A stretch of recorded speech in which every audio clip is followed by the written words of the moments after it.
Hey guys, so I didn't film an intro, so this is like my intro. I hope you guys enjoy this video. Join my Discord, it'll be in the description below. And yeah, let's start.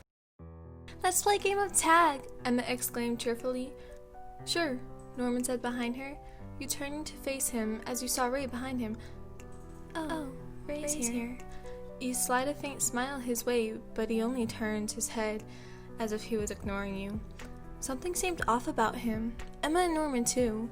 Ever since Emma and Norman came back from trying to deliver Connie's little bunny, they all seemed tired. You were the only other child their age and demanded to know what was wrong with them. During the past few games of tag, you seemed to notice Emma going the same way every time. This time, you decided to follow her if she should go that way again. Okay, this time Dawn will be it, Norman said as he had the past few times they had played. Something was up, and you just had to figure it out. You couldn't stand being left in the dark anymore. Little did you know, Ray was catching on as well and had planned to follow Norman. Okay, go! Dawn yelled as everyone ran into the forest that surrounded the house.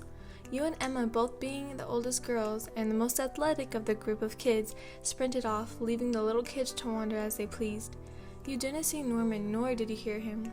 You expected this to be her ultimate hiding spot, though something deep within your core told you it was something entirely different. You followed her in the trees, only losing her a few times before quickly respotting her. Though you were in the trees, your stealth was not damaged. You were very keen on keeping quiet. Playing this game since you were little made everything much easier. You knew the forest. You taught yourself how to run, play coy, and most of all, keep quiet. You followed, keeping your curiosity to a minimum. Finally, she stopped, and you stopped to take a breath. Very few to keep yourself hidden. You were inside a tree, the branches being long and many leaves covering them up, keeping your tiny little body concealed perfectly. Not soon after, Norman appeared, and it was then that you realized, if I followed Emma, who's to say someone didn't follow Norman or me? Your thoughts in your head made you look around frantically before you spotted someone behind the tree that sat to the side of Norman and Emma. Who is it? You thought. One of the other kids? To get a closer look at the person, you shifted your body ever so slightly, careful not to make any impression. Oh my God! You cupped your mouth, though you didn't make a sound. You couldn't believe it. Well, you could, you just didn't want to think that Ray, out of everyone, had thought the same as you. You were never really close to the black-haired boy, though you did somewhat hang out with him due to having mutual friends, and being one of the only people that was his age. You had a description for him, thinking he was too full of himself to talk to you, but that didn't stop you from being nice to him whenever he was around. Is that why he seemed off? You asked yourself, not even paying attention to what Emma and Norman were speaking about.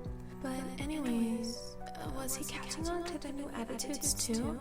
Before you could answer yourself, with most likely the right answer, you heard a voice say, "Why not now?" You refocused yourself on Emma and Norman. The voice came from where Ray was standing. You then hear, "Yo." Yo?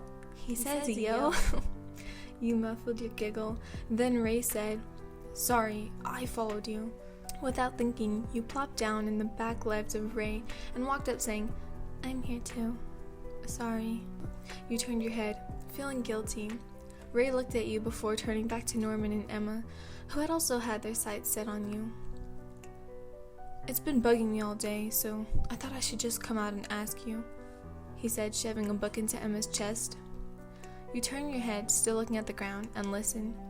You then hear footsteps as you see Ray's feet getting closer, then past you. You find the courage to look up and see Ray putting his arms around the necks of Norman and Emma. Again, you heard his voice, a little more demanding this time. "Tell me what happened at the gate the other night," you gasped, but then quickly formed your mouth into a smile. "And you," he then said. You tilted your head, questioning his statement. "How are you following without me knowing?" He had never been this forward with you. You appreciated it, knowing this had been the most he'd ever spoken to you in a day. With a sassy comeback in your mind, you say, "Maybe I'm just too good of an assassin." As you peered behind him in the blink of an eye, he loosened his pull on Emma and Norman, turning his full attention to you and saying, "Or maybe we went 2 different ways. So if you already knew that, then why did you ask?" He crinkled his nose. Whatever.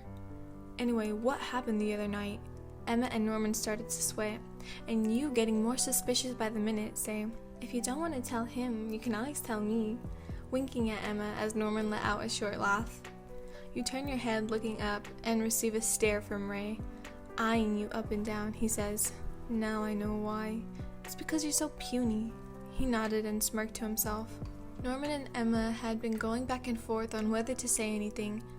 They had been too preoccupied to notice that you and Ray were getting impatient. Rolling your eyes, you convince yourself to speak. "Just tell us. We're all the same age, so it shouldn't—" "We're going to tell you," Emma said, pumping her fists. You and Ray get closer to listen. Emma and Norman start speaking back to back. They finish and you pick your jaw up off the floor. Emma looks at you intently. "Now you have to promise not to tell anyone else." You and Emma had a secret handshake that you did whenever you promised to take something to the grave, or when both of you did something amazing, as you put it. Though the amazing handshake and the promise handshake had different lyrics. You reached your hand out to start the handshake, and Emma catches on. "Got a secret, promise I'll keep it, I'll take it to the grave. You got the key, I've got the lock, you should just throw it away. So now we can say we both saved that secret. We once promised to take it to the grave." You both chanted while moving your hands in a smooth motion. Ray and Norman looked at you two, dumbfounded. Norman eyed Ray, and they both smiled. Turning back to you two, they quipped, "You two are dorks." Ray and Norman walked closer to you two and bear hug each other. The hug lasted for a few minutes. During that time, you all vowed, "No matter what happens, survive," Norman said before all of you repeated it, synchronizing your words. You break apart and Ray looks at you. "Man, you look like you're about to cry." He puts his arms out and you walk towards him. He hugs you once more. You cry into his chest. Mixed feelings swarmed your heart. You had never been this close to him, but then again, he had never shown any remorse towards you. "I'm sorry," you say, sniffling your tears away. He pats you on your head and you look up to face him. He slides you a faint smile, just like the one you had given him when you started the game. "We should head back," he says, looking at you but speaking to all 4.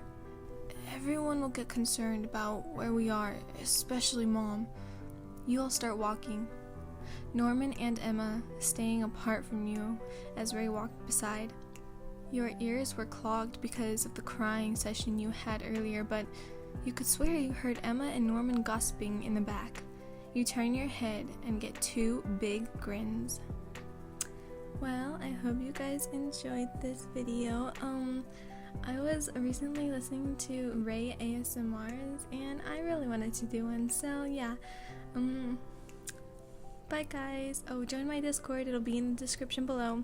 Hope you guys enjoyed this video. Bye. And then you won't. You say you love me, then you don't. You keep me running and running around.